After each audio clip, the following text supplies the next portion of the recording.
Welcome to my class साहित्य classes. हम लोग आज डिस्कस करेंगे जो कि प्रीवियस ईयर क्वेश्चन है और ये इंग्लिश लिटरेचर का है। जब हम लोग को पेपर 2/3 जो एग्ज़ाम दे रहे थे उसी टाइम का, जैसे कि 2012 का या 13 का ये क्वेश्चन पेपर मुझे मिला था। तो मैं सोच रही हूँ कि आप लोग के साथ इसको शेयर कर लूँ तो आप लोग को बेनिफिट होगा। सो प्रीवियस ईयर क्वेश्चन हम लोग जितना प्रैक्टिस करेंगे उतना ही हमारे मतलब प्रैक्टिस में ये हेल्पफुल होगा। तो लेट्स स्टार्ट। सो फर्स्ट हम लोग देखेंगे first question. In Ben Jonson's Volpone the animal imagery includes. इसमें से कौन कौन सा दो, मैं तो उसको आंसर कर दी हूँ, फिर भी हम लोग डिस्कस कर लेते हैं क्योंकि आपको वीडियो के थ्रू कुछ कुछ इन्फॉर्मेशन भी आप लोगों को एक्स्ट्रा मिलेगा। जैसे कि in Ben Jonson Volpone the animal imagery includes, क्या क्या एनिमल इमेजरी यहाँ पे आप लोगों को मिलता है। जैसे the fox, the vulture, the fly and the cockroach. Cockroach तो नहीं है, हम लोग इसको एलिमिनेशन मेथड में भी कर सकते हैं, तो कॉकरोच नहीं है तो बी आपका आंसर नहीं हो सकता है। The fly and crow, crow भी हम लोग का, हाँ क्रो है। द फॉक्स, द वल्चर, गोट नहीं है हम लोग का। तो ऑलरेडी हम लोग किसको किसको एलिमिनेट किए हैं, डी को और बी को ऑलरेडी हम लोग एलिमिनेट कर दिए हैं। तो आप लोगों के पास बचा fox, vulture, fly, crow and ravens. So actually what आप लोगों का क्या है, ए और सी, ए और सी आप लोगों का आंसर है, ए और सी हो गया। Next, Salman Rushdie imagery homelands each dash. So Salman Rushdie का जो इमेजिनरी होमलैंड्स है ये क्या है, और discussion of imperialist assumptions or an essay that propounds an anti-essentialist view of place। सो आप लोगों का आंसर तो ये है, an essay that propounds an anti-essentialist view of place। Next, identify the incorrect statement below. इनमें से कौन सा इनकरेक्ट है। Basic was an experiment initiated by C.K. Ogden and I.A. Richard from 1926 to 1900। आपका क्या है 40, ये तो नहीं है। Expanded basic read broadly ascertained scientific international course, ये है। Basic English was an attempt to reduce the number, ये नहीं है, ये नहीं है, ये सी तो नहीं, कभी नहीं होगा।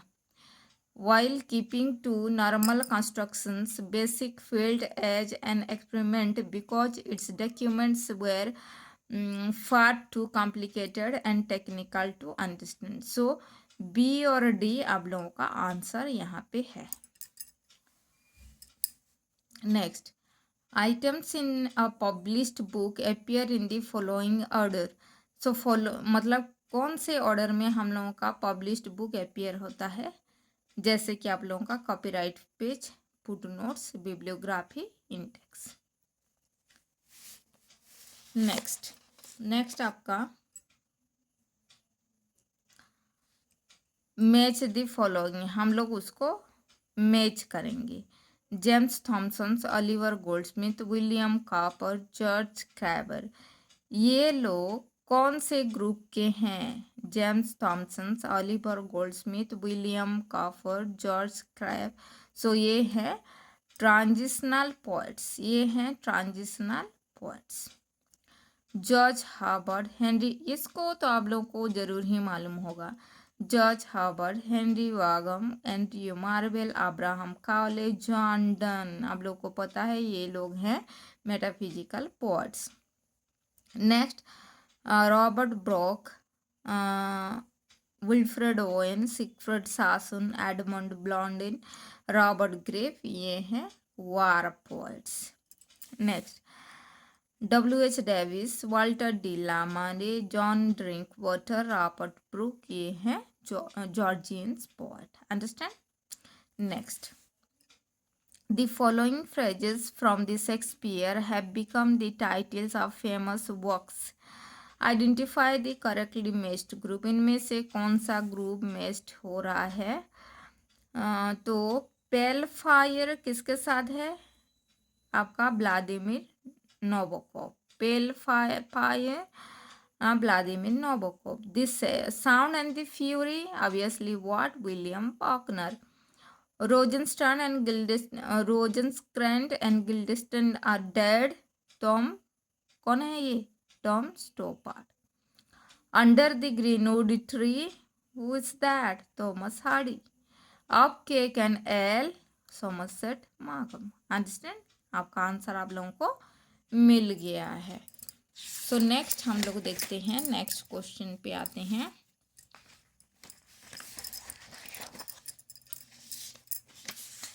Next, identify the statement that is not true among those they explain stage directions in drama. Stage direction में कौन सा ट्रू नहीं है? तो मैं इतना नहीं पढ़ रही हूँ, सीधा आंसर बता रही हूँ। Stage directions are often utilised in the text of a play in order to be spoken aloud. Next, emergence of the concept of world literature associated with, world literature किसके साथ एसोसिएटेड है?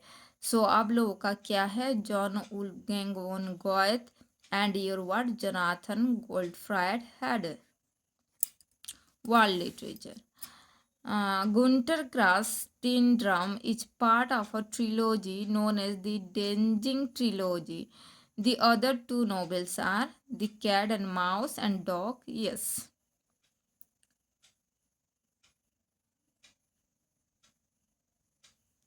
Cat and Mouse and Dog. Yes.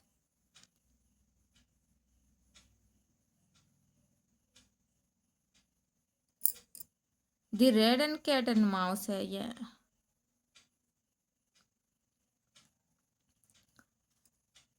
Next, the hostess profoundly announces that the family can afford a servant and her daughters have nothing to do with the kitchen. Who is the proud mother? This Jane Austen novel, Mrs Bennett. ये question बहुत बार आया है, ये question को आपको देखना होगा। और प्राइड एंड प्रेजुडिस का जो पहला ओपनिंग लाइन है उसको भी एग्जाम में आता है। When kids writes about the breaker full of the blissful Hippocrene is what? You're the fountain of the horse and what your spring secret of news.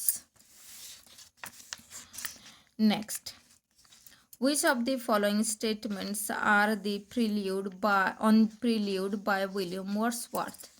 Are or is correct? Not correct, not true. So actually what the poem, ये true नहीं है। The poem runs to 14 books at crucial stages. The poet celebrates the sublime, ये गलत है। तो prelude was published posthumously, ये correct है। In this poem Wordsworth record his development as a poet, ये true है। Poet like your Michael the old Cumberland beggar, she dwelt among the untrodden ways, nothing etc. are the highlights of this poem. Then your assertion and reason. The end of Heart of Darkness, Marlowe tells a lie to the intended about hers when he tells her the last word he pronounced was your name. So Marlowe tells this lie because he is secretly in love with the intended and tells her what she wants to hear. So your answer is A and R are correct, but R is not the correct explanation. Understand? Next, ear training in ELT is easily achieved by dictation. Ear training मतलब सुन के कुछ अगर कोई response कर रहा है तो उसको ईयर ट्रेनिंग कहते हैं। तो ऑब्वियसली डिक्टेशन हम लोग कुछ भी डिक्टेट कर रहे हैं और someone listening carefully, this is ear training. And next one is listening exercises, these are what your ear training in your ELT। Next question देखते हैं। So William Shakespeare's Julius Caesar, Antony and Cleopatra, and Coriolanus was based on what? Plutarch's life. तो sources पूछते हैं NTA net exam में, तो आप लोगों को उसको केयरफुली देखना है. The basic concept that creation was ordered, that every species exists in a hierarchy of status from god to the lowest creature was prevalent in the Renaissance. In this hierarchical continuum, man occupies the middle position between the animal kinds and the angels. So this world view is known as death. उसको क्या बोलते हैं? The great chain of being. The great chain of being. In visuals to the lighthouse doesn't symbolize, कौन सा symbolize नहीं करता है? Change in the unchanging world. This is what. The next. So can one imagine any private soldier in the 90s or now reading barrack room ballads and feeling that here was a writer who spoke for him? It is very hard to do so when he is writing not of British but of loyal Indians. He carries the Salam Sahib motive to sometimes disgusting length. So this is what you have to read, and here your question is what? कहाँ पे ये line है? सो आपका answer कौन सा है? This is George Oravel on Rudyard Kipling. So George Oravel Rudyard Kipling के बारे में ये बोले हैं. Next. In the well-known poem To His Coy Mistress, the word coy means what? Sigh. From the following list, identify a back formation. So ये क्या है? Back formation. So ball, poke, bundle. It blurs distinctions among literary, non-literary, and cultural texts, showing how all three intercirculate, share in, and mutually constitute each other. What does it in this statement? So new historicism. For though I have no idea what this accounted for is worthy, it pleases me to stand in silent here. This is warrior. For the dash, this is balm. Which of the following novels is not a partition novel? इनमें से कौन सा partition novel नहीं है? आज़ादी तो है, तामस है, clear light of the day भी है, long silence your partition literature नहीं है. Of the following characters, which one doesn't belong to a house for Mr. विश्वास? हाउस फॉर मिस्टर विश्वास में कौन सा कैरेक्टर नहीं है? राल सिंह नहीं है, रघु है, तेहुती है, तारा है. सो ऐसे कैरेक्टर भी आप लोगों के क्वेश्चन में बहुत ज़्यादा आता है. और हाउस ऑफ मिस्टर विश्वास में का आता है प्रोटागोनिस्ट के नाम भी पूछा जाता है. सो इंडियन इंग्लिश लिटरेचर में ज़्यादातर नोवेल और ड्रामा के कैरेक्टर के ऊपर ज़्यादातर क्वेश्चन आता है. In English literature the trope of the vampire was used for the first time by John Stagg in 1810. So जो कि ये आपका आंसर है. सो हम लोग आज 25 क्वेश्चन का आंसर किए हैं. So next tomorrow we will do the another question answer. Okay. So अगर मेरी वीडियो आप लोगों को अच्छा लग रहा है तो please like, share and subscribe my channel so that I will get motivated and bring more and more question or informations to you. Thank you for watching my video.